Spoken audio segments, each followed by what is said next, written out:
What is going on in the Lakewood Ranch real estate market? Hey, it's Sean Reddy, Keller Williams Reddy Group. Every month we bring you the Lakewood Ranch market in a minute, plural, unedited, unscripted, just conversation about 9 key metrics of the real estate market, so that if you are in the market now or on the market now or plan on moving in the next 365 days or less, then you want to pay attention to this because you can put this data to work for you to leverage the best move possible for you.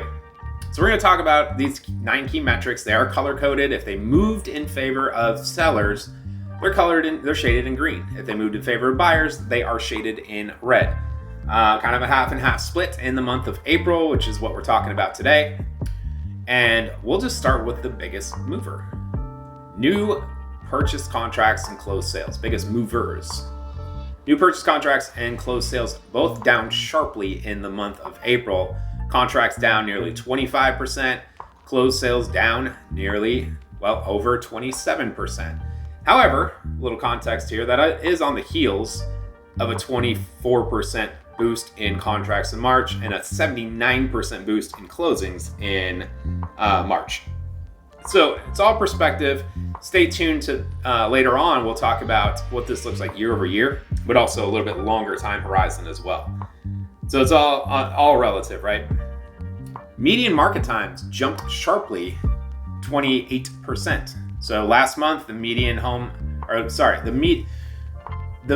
selling time for a home was 36 days. That jumped to 46 days. The average time went up as well, just not nearly as dramatically at 4.4%. New listings came down by 11.5%.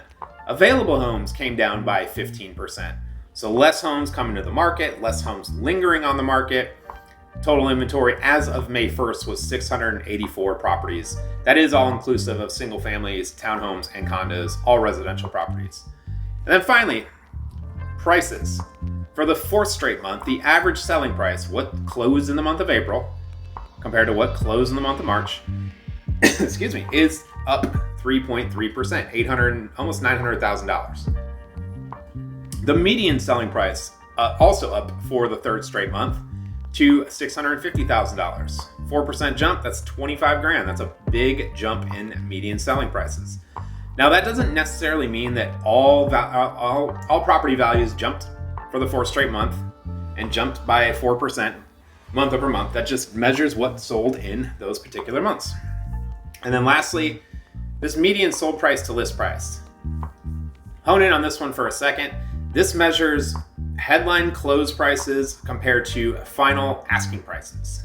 So the median gap between the final asking price and the close price was about 3.7%. It was exactly 3.7%. So what that means is that, first of all, it is up. Broke a streak of a couple straight months of going down, but the median buyer is taking about 3.5% off the final asking price to get to closing. Now, what does that look like year over year? Well, mostly green. Talk about the one red for a minute. New listings went up by 1.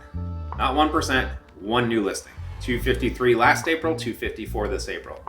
Everything else did move in favor of sellers year over year, with the biggest one being the median market time. Although it's up pretty sizably month over month, it is down very sizably year over year. Last year, 67 days. This year, 46 days. Same with average days on market. That is down 21%, going from 90 to 71.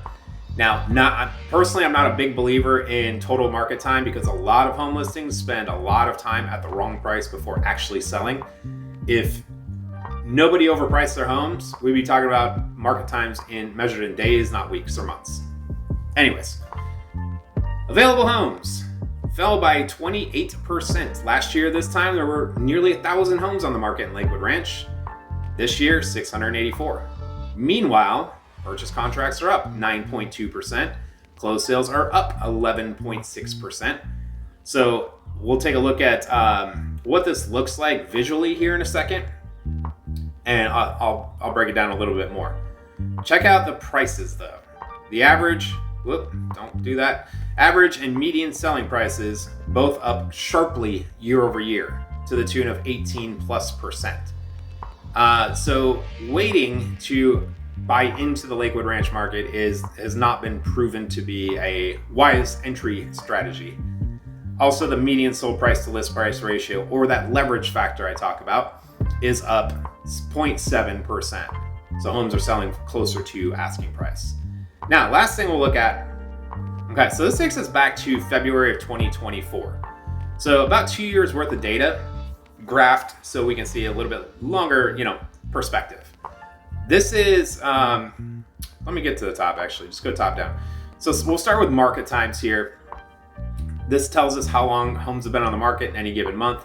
You can see there was a fairly sharp rise up going into the back half of 24, all through most of 2025, and that's since been falling. However, trends are made to be broken.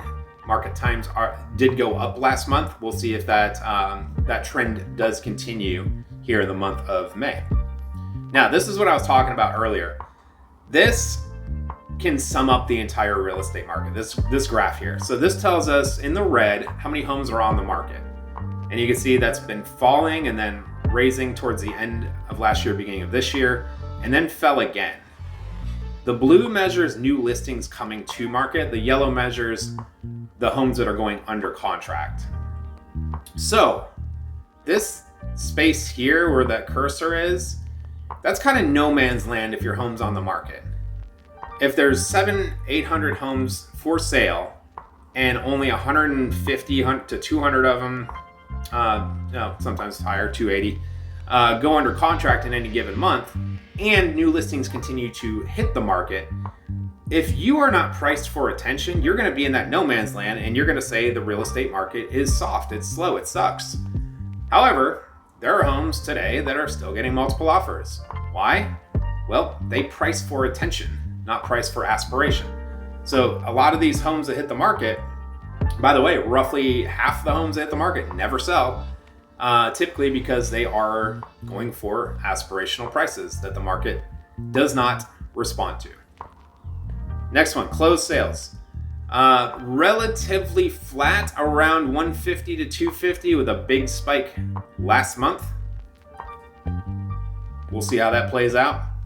Now, price, average median selling price. You can see it's been on an upward tick for several straight months, with a little bit of a flattening last month. So we'll see how that continues to play out. And then lastly, this is that leverage factor, median sold price to list price ratio. It tends to bounce between 95, we'll just call it 95 and 100%. Haven't seen anything close to 100% since fall of 2024, really. So really kind of framing it between 96 and 98%. So there you have it. Lakewood Ranch, market in a minute, plural. And how do you put this data to work for you? First and foremost, not every village, every neighborhood, whatever you want to call it in Lakewood Ranch is going to behave exactly the same. Yet you do want to make sure whether you are moving, selling a home or buying a home or doing both at the same time, to work with a professional who not only can know where to get this data, first of all, but also knows how to interpret it and curate it to your specific goals and your move. That's how you take advantage of this data and make sure you sell your home for, max profit if that's your goal, or you buy a home for the best deal possible. So thank you so much for watching. Really appreciate it.